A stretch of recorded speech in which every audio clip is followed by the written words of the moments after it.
with us, we got Peter Goodspeed. So he's going to be doing the presentation tonight, which is basically about Dixon Waterfowl Refuge, which the Wetlands Initiative has been restoring since about 2001, transforming it from farmland to high quality native ecosystems.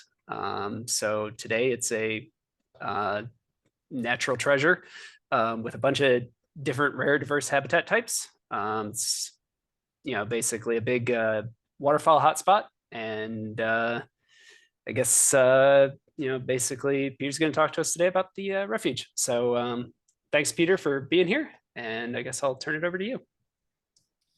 All right, great. Thank you, Matt.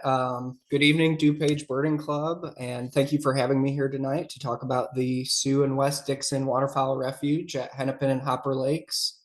As Matt mentioned, I'm Peter Goodspeed. I'm the new Restoration Program Director at the Wetlands Initiative. So as sort of a disclaimer and to make some acknowledgements, I began in my new role here at the Wetlands Initiative about 5 weeks ago. So I'm still learning a lot about the Dixon Refuge, and I've only visited the site about 3 times now. Many of the slides I'm about to present were shared with me by Katie Cusera, TWI ecologist, Justin Seibert, the refuge site manager. And there are a lot of photos, content, and other materials in this presentation from Dr. Gary Sullivan and other contributors. Please save any questions for the end of this presentation or submit them in the chat along the way, and I'll do my best to answer them at the end of the presentation. I just ran through this and it took me about 46 minutes, so hopefully I can keep the same cadence as with my dress rehearsal. So just a little bit about the Wetlands Initiative. We are an environmental nonprofit organization based out of Chicago. Our vision is a world with plentiful, healthy wetlands, improving water quality, climate, biodiversity, and human well-being. And similar to our vision, our mission is to design, restore, and create wetlands. We innovate, collaborate, and employ sound science to improve water quality, habitat for plants and wildlife, and our climate. Our current main focus areas include ongoing restoration and maintenance of the Dixon Waterfowl Refuge, hemi-marsh restoration throughout the Calumet region, grassland restoration at Medewin National Tallgrass Prairie, and our Smart Wetlands program, which involves the design and installation of tile treatment wetlands on working farms in Illinois. The Dixon Refuge is the only site that the Wetlands Initiative actually owns. With our other projects, we work with private citizens and other agencies that own the land, and we do the design work, provide technical assistance, funding, and ultimately implement on-the-ground restoration projects. So to summarize some of these projects further, the Dixon Waterfowl Refuge is a 3,100 acre high quality, super biodiverse and rich with many different plant and animal communities. Medewin National Tallgrass Prairie, located in Wilmington, Illinois, is a U.S. Forest Service site, and TWI has contributed to about 4,000 acres of ecological restoration there. We have smart wetlands sort of being deployed throughout the rest of the state of Illinois, and then a focus area within the Calumet region, which is Northeast Illinois and Northwest Indiana. So TWI, we look for opportunities, we find areas that have great potential for restoration, and we pursue them if these projects reflect our mission and vision, and we often take a collaborative and innovative approach to these projects. So just want to go over some, definitions of what exactly wetlands are. And according to the Army Corps of Engineers and US EPA, wetlands are areas that are inundated or saturated by surface or groundwater at a frequency and duration sufficient to support, and that under normal circumstances do support, a prevalence of vegetation typically adapted for life in saturated soil conditions. And under the US Fish and Wildlife Service definition, wetlands are lands transitional between terrestrial and aquatic ecosystems, where the water table is usually at at or near the surface, or the land is covered by shallow water. And we like to say at TWI that we not only restore wetland ecosystems, but also landscapes in which wetlands are a part. And this is really important in the context of the landscape scale restoration projects like the Dixon Refuge, because we also focus on the restoration of upland habitat, which I'll discuss later. Wetlands originally made up a lot more of the flat Midwest landscape than most people today realize. A healthy prairie landscape is not separate from wetlands, but rather is threaded with and needs wetlands of many types and sizes. The flat Midwest is quite rich in rivers and streams, which originally were slower, more connected with their wide floodplains, and more prone to shifting around than the streams in the region having more topography. Prior to the 19th century, between a quarter and a third of the vast tallgrass prairie region was wetlands. And I actually used to work for the Champaign County Forest Preserves down in the heart of the Grand Prairie, and would read notes and look at old maps of the original land survey that took place down there in 1822.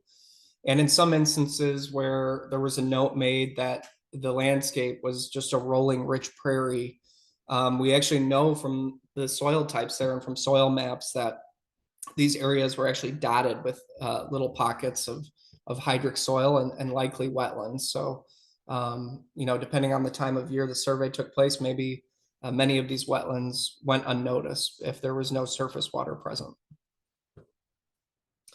Many of the wetlands in Illinois were created by glacial activity. Glaciers advanced and receded across much of the state of Illinois, the last being the Wisconsin glaciation about 18,000 years ago, and left behind features on the landscapes. These features included rivers, lakes, and wetlands. And this slide illustrates the floodplains and oxbow marshes. Essentially, the glaciers that came through and they flattened much of the state of Illinois. And, generally speaking, as water moves over this flat landscape where there's very little topographic variation, this causes the water to spread out over a great extent in these floodplains, and also causes water courses to meander, forming these oxbow marshes. And as another fun fact, Illinois' flat topography, especially within the Grand Prairie region, is also what allowed fire to carry so far uninterrupted across the landscape. And this slide really tells a story about the density and extent of the different kinds of wetlands throughout Illinois. Looking at the map on the left, you can see many of the deep blue hue areas denote larger contiguous floodplains along rivers, like along the Illinois River here. And looking within the Grand Prairie division, we see many smaller isolated wetlands dotted across the area. So even though this seems like a continuous shade of blue, these are really just a ton of tiny dots denoting areas of hydric soil within the Grand Prairie that were likely these little wetlands that dotted the prairie landscape. And so this is what I was talking about earlier about how the prairie landscape is threaded with wetlands. Sadly, over the last 200 years, Illinois has lost about 7 million acres of wetland cover. We can see in the map on the right that Illinois, along with some of the other Corn Belt states, has lost between 80 and 91% of its wetlands. Wetland loss was largely driven by agricultural development with the installation of agricultural drain tiles. These tiles were installed to lower the water table and move water away from areas to make the land more suitable for farming. Over 10 million acres in Illinois, or about 26% of the state, is now drain tiled. These hydrological modifications impact wetlands in two ways. They move water away from areas that historically held more water, and they move water to areas like river floodplains, which causes significant flooding and among other events. So, these tile systems are essentially shifting the balance, tipping the scales. One step that TWI takes to restore wetland hydrology is to remove drain tile systems from areas, allowing them to hold more water for the establishment of wetland vegetation. And here is a before and after of a drain tile removal project that I believe was on one of our sites within the Calumet region. But we also did extensive tile removal as well at the Dixon Refuge. Some other strategies in restoring hydrology involves impounding water to keep it on site with water control structures, excavating shallow areas, and regrading wetland edges to create a more gradual transition between the water and the land. So time to illustrate the utilitarian value of wetland ecosystems and showing all the ecosystem services that they provide. So ecosystem services are essentially the goods and services that ecosystems provide for humanity. And here are some regulating services. So flood mitigation is a huge regulating ecosystem service that wetlands provide. Wetlands provide vegetated areas where floodwaters can be intercepted, slowed, stored, and gradually released back to a river or stream. Deep-rooted vegetation within these systems dissipates flow energy, slows velocity, and promotes infiltration. And the hydric soils within these systems soak up surface runoff. So places like Chicago, for example, they have huge flooding problems, ton of water, doesn't really have anywhere to go. And we see, the city of Chicago trying to address this with more green infrastructure. And there's actually a new term I've read about in urban planning where some more forward-thinking cities are trying to become sponge cities and sort of integrate wetlands within their urban planning to absorb water and provide other benefits. Water quality improvement is another regulating services that wetlands provide. Through the process of denitrification, nitrate in water is converted to nitrogen gas and released into the atmosphere. This nitrate would otherwise make its way to areas like the Gulf of Mexico, for example, where it could promote dead zones with like the overabundance of nutrients, algae, and then ultimately the decomposition of that algae. So this is a huge goal for our smart wetlands program in intercepting agricultural runoff, sort of cleaning the water before it enters ecosystems. Groundwater recharge is another regulating ecosystem service. Wetlands slow down water and spread the water out over a large area where it can infiltrate and recharge aquifers. Carbon sequestration and storage of wetlands. Essentially, there's a lot of productivity in wetland vegetation, and these plants, they're putting more carbon into the soil, and these saturated soils are great at storing carbon because there's less oxygen available for the decomposition of that organic material and ultimately, putting that carbon back in the atmosphere.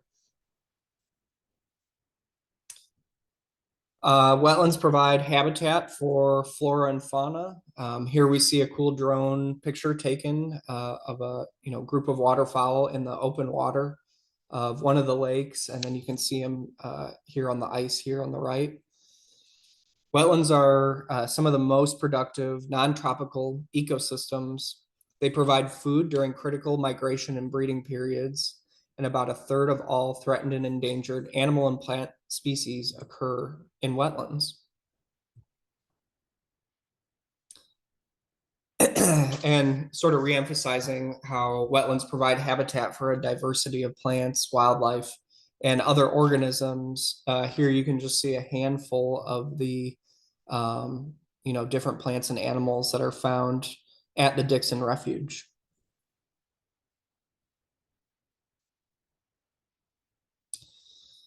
So sort of shifting gears here, I want to talk more specifically about the ecological restoration of the Dixon Waterfowl Refuge.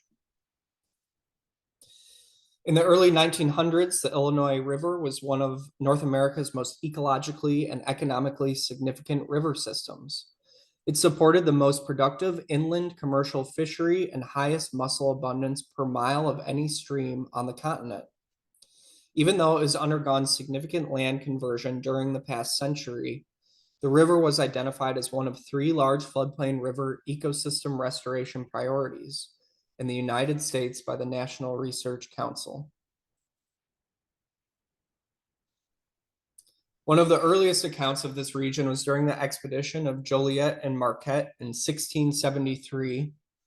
And Marquette wrote in his journal during this expedition that we have seen nothing like this river that we enter, as regards its fertility of soil, its prairie, and its woods.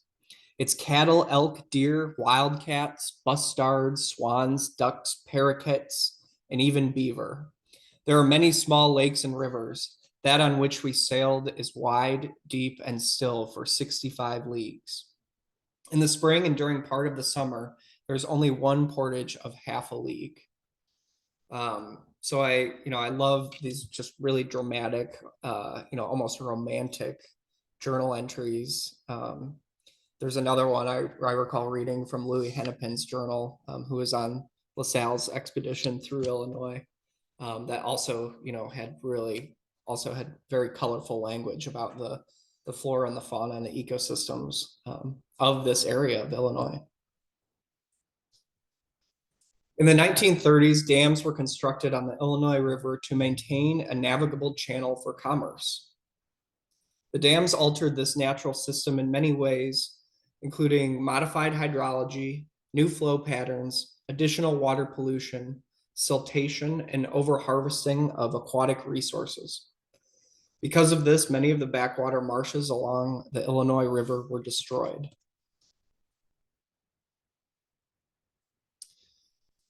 So before that, in the early 1900s, the Hennepin Drainage and Levee District was formed, and a roughly 5.5 mile long levee was built around this area along the Illinois River, in addition to the installation of drain tiles, ditches, and a water pumping station to make it more amenable to farming. So the levee, if you can see my laser pointer, sort of goes from here, goes all the way down to the southern corner of the refuge. In 1996, the founders of the Wetlands Initiative came to know about the site and saw it as an opportunity for restoration. When the price of corn dropped and the farmers couldn't make a profit with the high costs of operating the pump, they slowly sold off each parcel within the site to the Wetlands Initiative.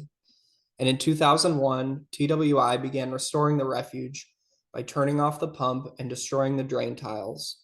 And seep springs and rainfall slowly filled up the lakes over the course of a few months.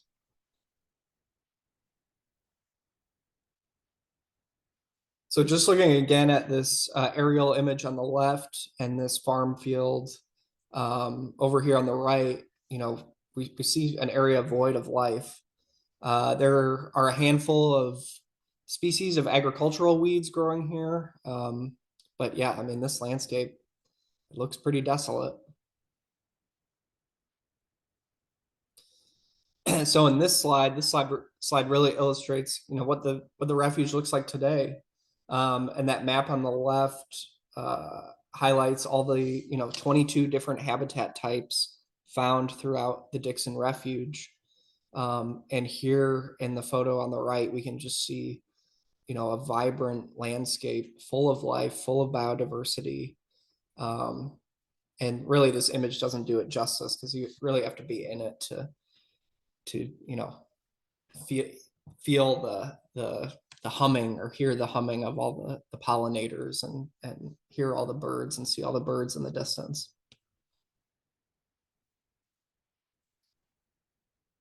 To summarize the restoration goals for the site, TWI endeavored to accomplish a landscape scale restoration of many different habitats. They sought to restore high levels of biodiversity, focusing on native plant establishment. They wanted to restore ecosystem function and demonstrate how these ecosystems provide habitat for wildlife, improve water quality, and restore nutrient dynamics within these ecosystems.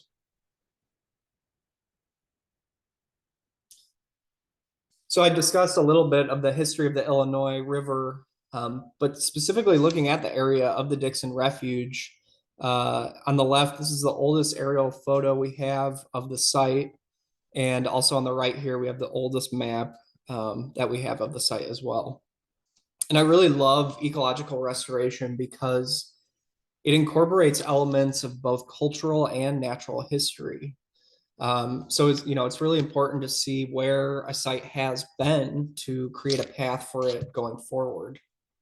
And there are many ways we can sort of read the landscape listed here. We have the aerial photos, historical maps, looking at land ownership, easements, soils, hydrology, elevations, drainage, plant communities that still exist within the site or near the site, and then other reference habitats to get an idea of what was likely growing here pre-settlement. And I think about the levee and how, in a way, I mean the levee has really protected the Dixon Refuge in a number of ways. And when you think about it, when you think about landscape connectivity is usually a high priority, high conservation priority to allow the migration of fish or other animals across an area. But in this instance, the man-made levee, which separates the refuge from the Illinois River, is actually benefiting the site because the site isn't subject to these significant river flooding events. There's no siltation coming in from the river or invasive species coming in from the river. So yeah, like I said, in a way, the levee has actually protected the site since the early 1900s. So once the site filled up with water, after the tiles were broken and the pump was shut off, there was a lot of wetland vegetation that emerged just because there was still viable seed remaining in the seed bank. So depending on the species and what conditions the seed was stored in, wetland plant seed can remain viable for a really long time. So even with the plants growing from the seed bank, we still needed to boost diversity and get good cover of native plants throughout the site. Early on in the restoration, there was a ton of regionally local seed purchased from seed vendors and planted throughout the refuge. And I think about something like $250,000 worth of native seed was planted during those initial restoration phases. And here's an image of some of all that bulk seed that was purchased from vendors. And this slide shows one of the large scale seeding projects early on in the restoration of the site. Seeding over snow is ideal, and I'll cover why on a future slide. Another strategy of native plant establishment involves planting plugs in early spring or fall. We do plug plantings for certain species that don't germinate or grow into mature plants very easily or quickly. This is also a great way to get volunteers involved in the restoration of our sites. And I will say that at least in some of the recent spring plug planting projects I've done in Champaign County, it is harder to do this with how droughty the summers have been, because if we don't get any rain, the plugs planted in upland sites really need to be regularly watered. So I think a good strategy is shifting a lot of those plantings to fall plantings. Invasive species control is a huge component of managing the site because invasive species really drive biodiversity loss by outcompeting native plants and animals present at the site. So here are some common wetland plant invaders. Invasive Phragmites are common reed, hybrid cattail, reed canary grass, and purple loosestrife. And then this is our main animal invader at the refuge, common carp. Common carp was initially a big problem because of its feeding behavior. So carp, they suck up silt from the lake bed, uprooting native vegetation and promoting turbidity within the water column, which makes it hard for light to penetrate for native plants to grow.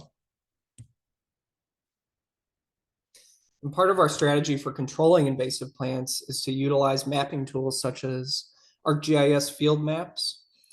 And in an area as big as the refuge, 3,100 acres, this allows the restoration crew to pick its battles wisely, understand treatment priorities, invasion fronts, and what has previously been addressed. So I think it's really important to, utilize technology and advanced mapping tools to be really strategic on how we're tackling, how we're controlling invasive species, especially given our resource constraints at the site. Another valuable piece of equipment we have at the refuge is a Marshmaster, which is an amphibious tracked vehicle that allows the restoration crew to get to hard to reach locations throughout the refuge. Herbicide can be applied from the Marshmaster, and it even has this roller implement that can uproot invasive cattails in wet, muddy areas. A mechanical control method that doesn't require the use of herbicide. So it's always great when we can find alternatives to herbicide. Between 2008 and 2012, there were 2 rounds of treatment of rotenone pesticide used to kill most of the carp in Hennepin and Hopper Lakes to keep them from competing with native fish species and to keep them from preventing the establishment of native vegetation.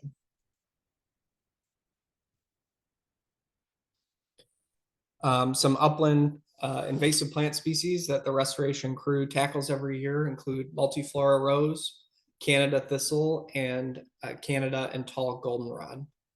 And many of these upland plant species are managed with mechanical and chemical control, including cutting, mowing, and spot application of herbicides.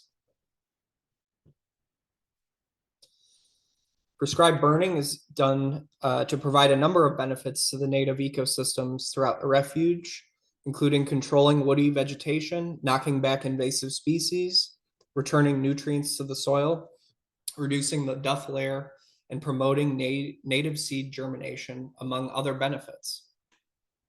We typically have our burn units on a 3-year rotation, and we try to strategically leave unburned habitat nearby as refuge for wildlife.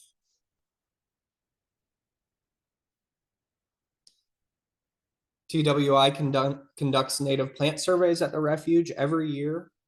And here you can see a few of the more rare plant species found at the refuge. In total, there are 824 plant species within the Dixon Refuge. Of those, 735 are native plants, so about 89% of the plants at the refuge are native. There are a number of threatened and endangered plant species, 18 to be exact, and 1 state endangered obligate wetland species. Needless to say, the Dixon Refuge has a huge amount of native plant diversity. So yellow monkey flower is the state endangered obligate wetland species found in several locations along the seep runs of the Door Seep. The Door Seep is an Illinois dedicated state nature preserve within the Dixon Refuge.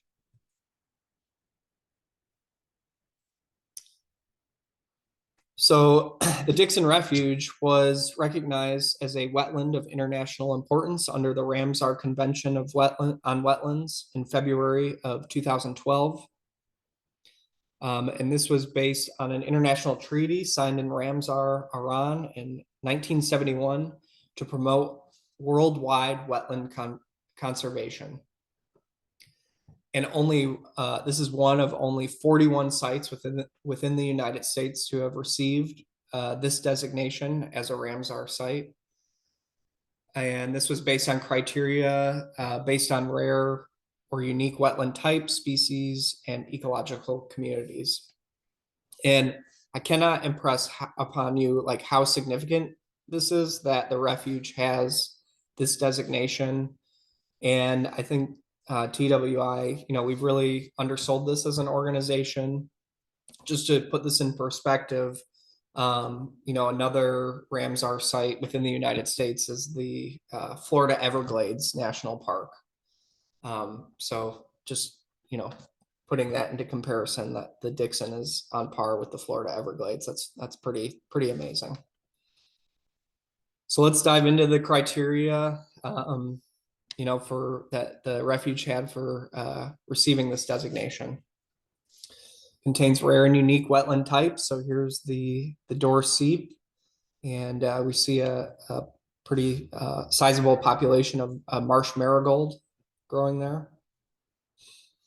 Supports endangered species and threatened ecological communities. Here's a photo of a yellow-headed blackbird that was taken at the refuge. Helps maintain biodiversity of the region. And I think I've showed this picture a couple times already. But yeah, these are white pelicans at the refuge during migration.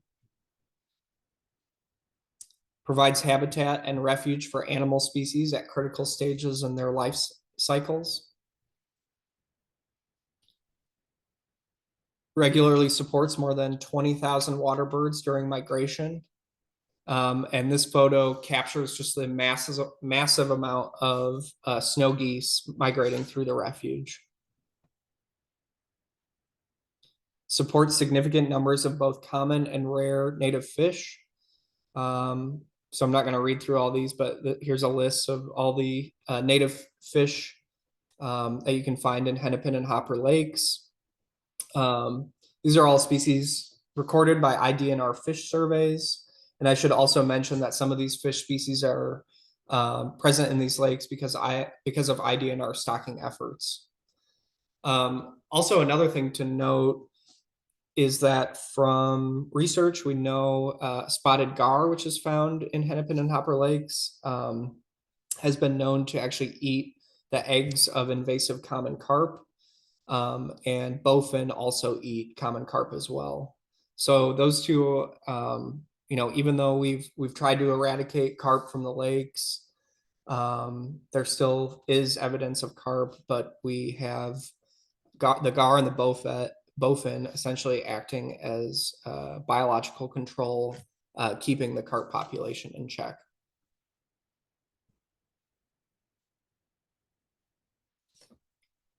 All right, so this is kind of a cool, exciting new project at the Dixon Refuge that I'm happy to talk about. So in February of last year, the Wetlands Initiative purchased an additional 40 acres off of our Sandy Hollow area, what we've come to name Sandy Knob. And I actually think our ecologist, Katie Cusero, was the one who came up with that name. But this tract of land, it's right along the drive leading up to the parking lot for Sandy Hollow. The 40 acres includes 35 acres that was in agriculture, and then we have this little 5-acre postage stamp that's currently timber.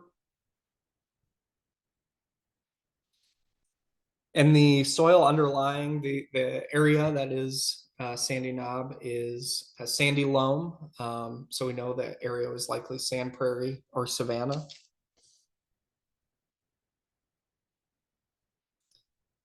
And here's an aerial photo of the site taken last summer. And you can see the field was planted to soybeans in the last growing season. Here's Route 26, the drive leading to the Sandy Hollow parking lot. You can see, some of these restorations, some of these Sandy Hollow restorations over here, and then the lakes in the background here. And you can't really tell from this photo, but there are 2 small hills in the middle of the site, and that's why Katie gave it the name Sandy Knob. They aren't that prominent, but we do live in Illinois, so I do think it's important that we, take opportunities like these to celebrate topographic features on the landscape, even if they are small.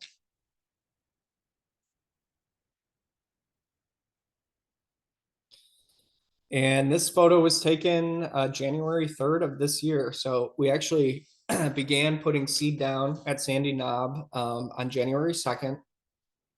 Most of the seed was spread with a tractor and rotary spreader implement on the back of it. And then some was hand spread by individual staff. I was actually out hand spreading a lot of seed. This time of year, it was, perfect conditions for planting. We love planting in snow for several reasons. Many species of native plants have seed that required a period of cold, moist stratification to break seed dormancy and facilitate germination. And depending on the species, this period could be anywhere from 30 to 90 days. So it's really important that we plant, anywhere from, Thanksgiving to mid-January.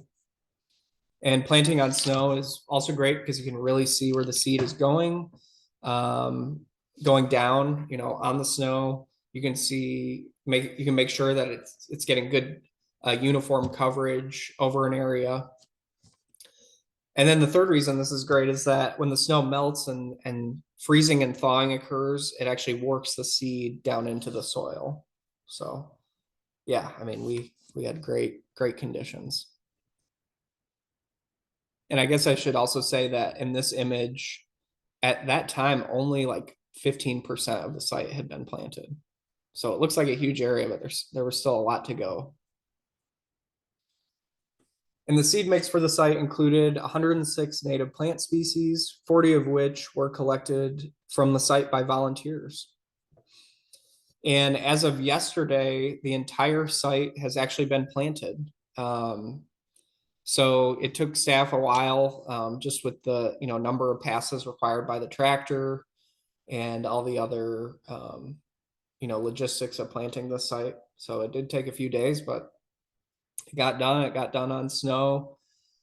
Fingers crossed we get a layer of snow over the seed tomorrow. I think there's a chance of snow at the site tomorrow, and that'll help actually protect the seed from animals. And then if we do get a bit of a warm up Sunday, if it melts a little bit, it'll help the seed imbibe water and ultimately bring it down into the soil. So this could be perfect conditions for planting. So here you can see actually some of the seed spread on the snow here in that picture on the right.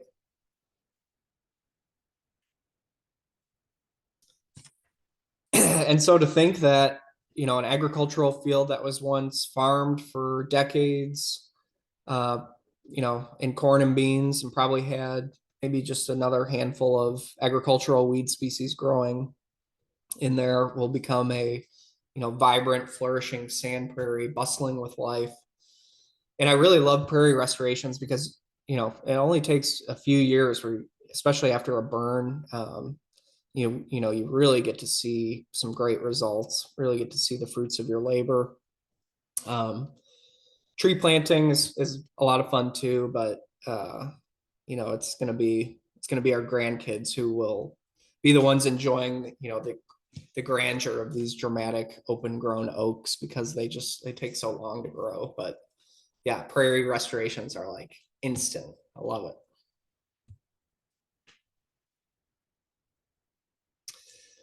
So let's get into some birds at the refuge. So in total, there's been a total of 277 bird species recorded at the Dixon Refuge. Of the 31 state threatened and endangered species, 23 have been cited, and some were even confirmed to be breeding at the site. And actually, when I looked at this slide right before I started, it looks like before that the 23 out of the 31 were highlighted, but this looks like the total 31 state threatened and endangered species. But many of these are found at the refuge.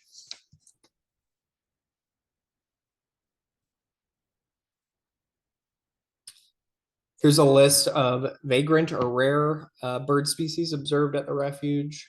And I believe this bird is a black-bellied whistling duck. Whooping crane is a big fan favorite. I think one of our technicians saw one there like a couple months ago and was really excited.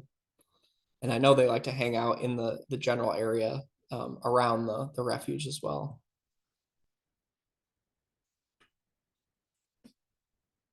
So from late August to early January, the Illinois Natural History Survey does aerial surveys to count the total number of waterfowl at the refuge and number of individual species.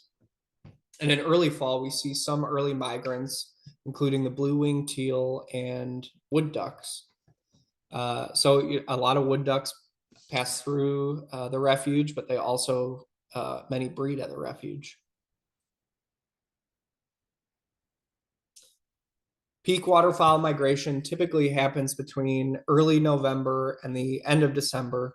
And last year, the peak migration was around Thanksgiving with about 40,000 individual birds observed on the lake at one time. The peak migrators are usually composed of gadwall, mallards, and canvasbacks. And I was actually at the refuge about a week ago. I was looking over the lake and you could still see a lot of geese, swans, and other waterfowl present on the lake. And there were lots of bald eagles there too, which was pretty cool. Spring migration in March is also a great time to visit the refuge, and you can see a lot of species like sandhill cranes.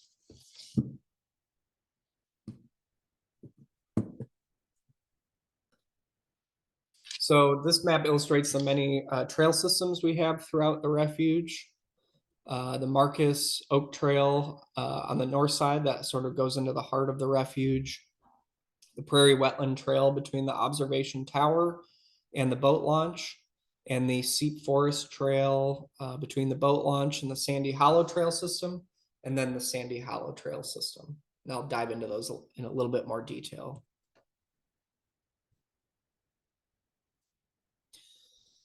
So the Oak Ridge Trail, it is a bit of a hike. It's not well shaded, but you know, it really is well worth it, especially once you get out to the oak savanna in the middle, and there is a huge eagle's nest also within the savanna at the end.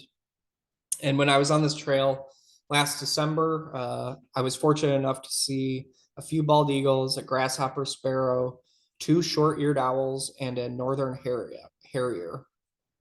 And Justin indicated that there's a kingfisher, I guess, that really likes to hang out right around this culvert here. And he actually took this photo with his phone, so you can tell he got really close to this bird here. And you know, during peak bloom, some of the wildflowers along this trail are pretty spectacular. Here you can see you know, a pretty decent patch of blazing star. The Prairie Wetland Trail is a nice, easy trail between the observation tower and boat launch, and it includes some boardwalks that pass by areas where there are some springs coming out of the ground, feeding into the lake. Something else I did want to mention, I was going to make a slide about this, but I kind of forgot. I am working on trying to get a camera installed on the observation tower that will provide a live stream to our website pointed at the lake, so you know, birders can get a good idea of, you know, how big the populations of some of these migratory birds are on the lake before they decide to make the trip to the refuge. So hopefully I can get that installed by spring migration.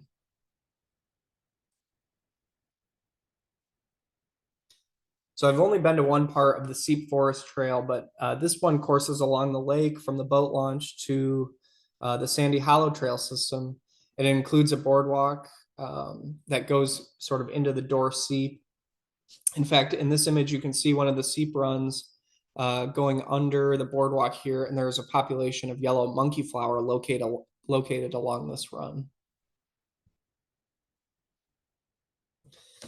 I haven't explored the entirety of the refuge yet, but I do think it's safe to say that Sandy Hollow is one of my favorite places there, just because of the diversity of habitat types in a relatively small area. So this map really highlights all those different habitat types. And here are some pictures of the Sandy Hollow Trail with some beautiful blooming lupins and some really dramatic skies. I'm really looking forward to getting back out there when everything greens back up. Boating is allowed on the lake May 1st to Labor Day. Only trolling motors are allowed, and people also enjoy paddling on the lake in kayaks, canoes, or stand-up paddle boards. Here's a picture of some trumpeter swans that like to hang out on the island just off of the boat launch there. And there were a ton of swans out on the lake in that same area about a week ago. And I want to say also that sadly in December, we did receive a report from some birders that there were a number of dead swans on the lake. I did contact IDNR district biologist, and he indicated that the mortality event was likely caused by avian flu. The swans I saw last week all looked healthy, but I just want to caution you all, if you visit the refuge anytime soon, if you see any dead or dying waterfowl, please don't make any attempt to help or handle the animal, and just report it to myself or IDNR. We don't want you exposing yourself to avian flu.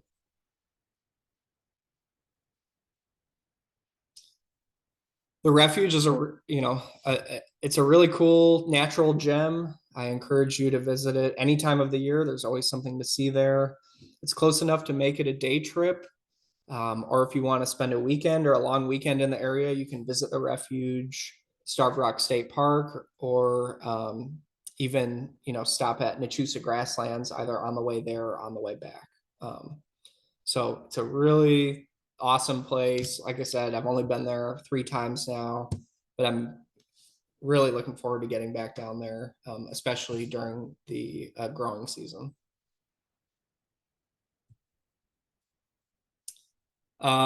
We love, having volunteers to participate in volunteer events at all of our sites, I should say. But if you want to have an excuse to come down to the refuge, we have volunteer events down there. We had seed collection events in September and October, and many of those seeds were incorporated into our sandy knob seed mix, and we're also planting in areas of where cattail control has happened.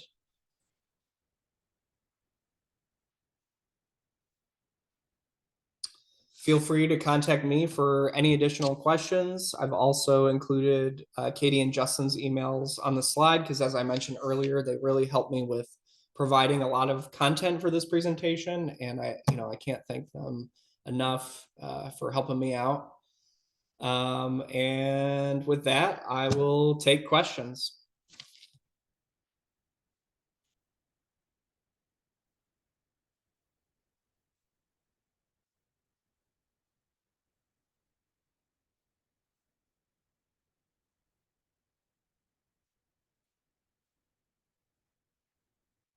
Hi, this is Diane Bilderback. I have a question about, maybe you could refresh my memory about how long this restoration has taken. When did it start, and how many years have passed? And how much was invested to make this happen? I know that the initial restoration began in 2001 with those drain tile modifications and discontinuing the operation of the pump. As far as the costs and the initial investment, I'm wondering if Gary or Vera could field that one for me.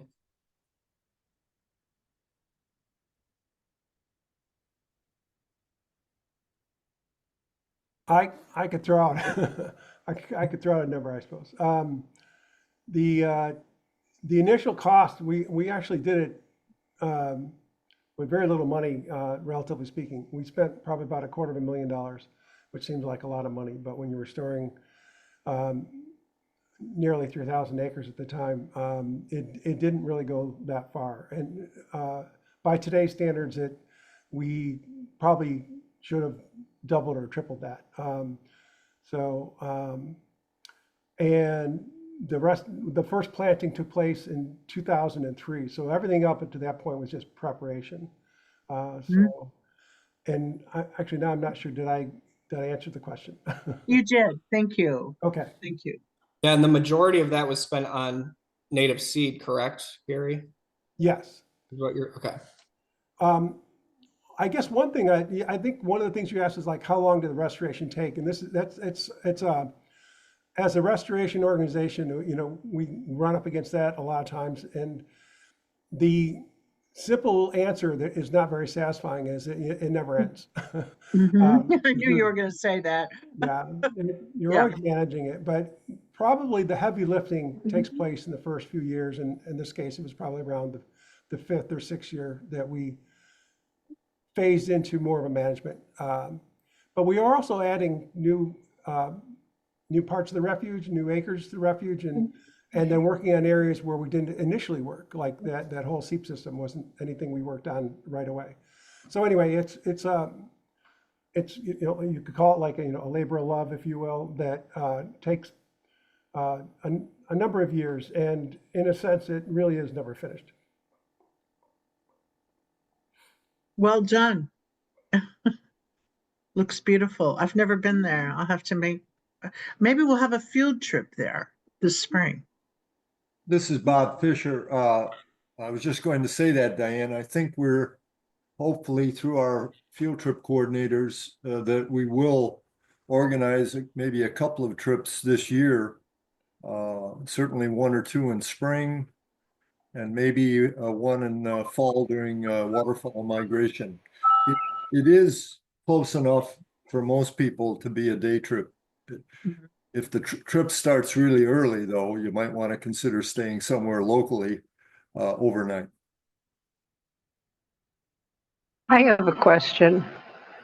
It's maybe a little bit off topic from exactly what you do, but I know I've read in the papers recently how they define wetlands as they have to be contiguous to other areas,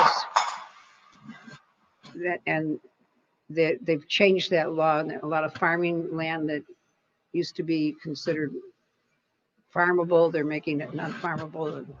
Am I bringing any bells up? Because it's something I read a while ago. And I was wondering whether when you're obtaining land, do you run into a lot of difficulty because the land doesn't flood often enough or something like that?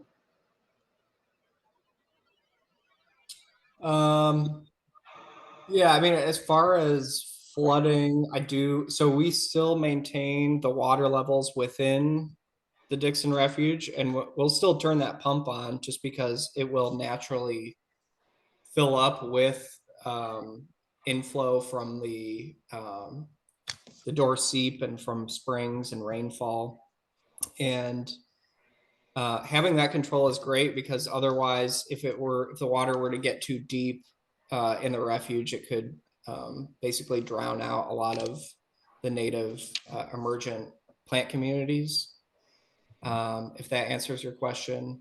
And then you may be referring to the Supreme Court ruling that was 2 Mays ago now, where they basically redefined how wetlands require contiguous surface water flow to be protected under the Clean Water Act, which before it included ephemeral flow and groundwater connectivity. So I don't think that necessarily impacts us, just because the refuge isn't we don't have any like point source pollution that goes into the Dixon Refuge. The biggest thing that I think we have to worry about is nitrates from agricultural runoff. But as I mentioned in the presentation, these wetland plant communities are really good at essentially removing nitrate from the water and turning it into harmless nitrogen gas. Okay, thanks.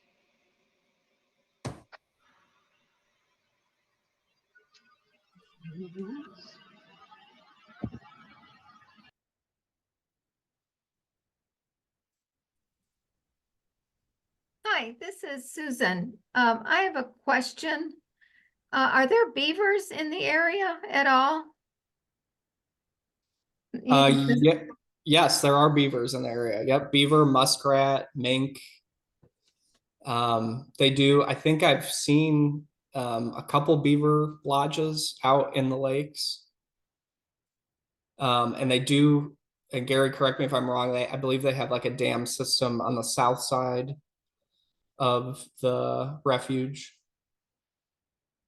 Yeah, there's quite a few beavers in there. They're scattered around, and they're often a nuisance. But yeah, they're part of the landscape. So in addition to the beavers, the muskrats, and everything else, and minks, we also have otters. River otters they're not a common sight because they don't really want to be seen, but they're one of the more interesting mammals that you can find there. Okay, thank you. I believe there's a question Yeah. about Asian carp intrusion Yeah. and how, yeah. Yeah, we have a chat So- question. The Asian carp, from what I understand, the Asian carp is in that part of the Illinois River. But because of the levee, the refuge is hydrologically disconnected from the Illinois River. And they've never been able to, I guess the river has never flooded to where the carp could come into the refuge. So that it would require the river flooding to a significant degree and overtopping the levee for something like that to happen.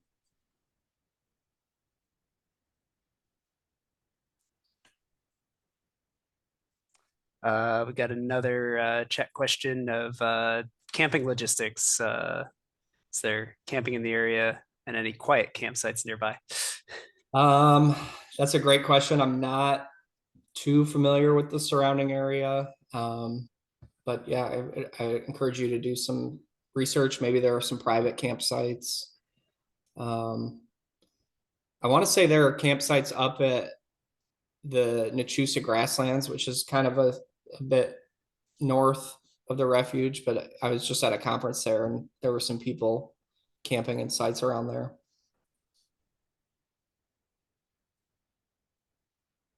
They're camping now? Oh my.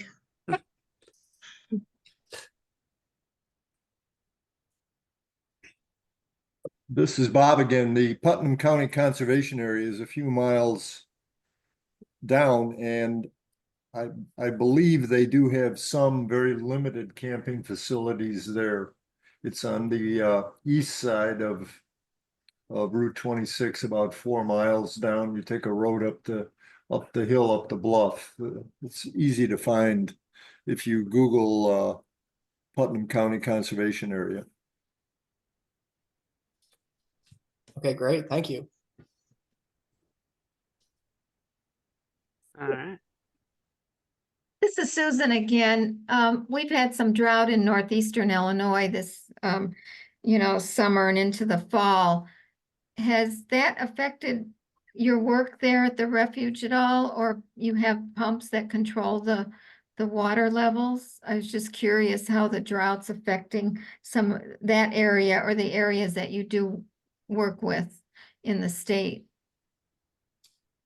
Good question. So the refuge keep in mind, it's composed primarily of wetland plant communities, and there's a constant inflow of surface water from the door seep and from the springs that feed the lake, which I don't, and Gary, maybe correct me if I'm wrong, I don't believe that rainfall has any effect on the discharge coming from those groundwater sources. So yeah, in terms of that, I mean, there's always going to be water going into the lakes and supporting those ecosystems and those native plant communities. And then in the upland site, like at Sandy Hollow, A lot of native, prairie plant species are really well adapted to drought conditions and are, they're pretty resilient. They can bounce back pretty well. Let me just add that if you think of the area around the lakes, that in the main part of the refuge that's on the floodplain, it's like a big bathtub that's always filling up, and so when there's a lot of evapotranspiration going on in the summer, the lake will go down, and then we get a lot of rain in the spring, the lake goes up, and the discharge from the seep springs is pretty constant, but it will drop down a little bit in the middle of a big drought, or if we're getting a long periods of rain, it'll begin to increase. But that's mostly because it's not getting the inputs to the spring system or the groundwater system begin to slow down a little bit in the middle of a drought. But it never dries up. It's always running. So and in that sense, it's always filling up. Okay, thank you. Yep. I guess we'll kind of do last call for any, maybe one or two remaining questions.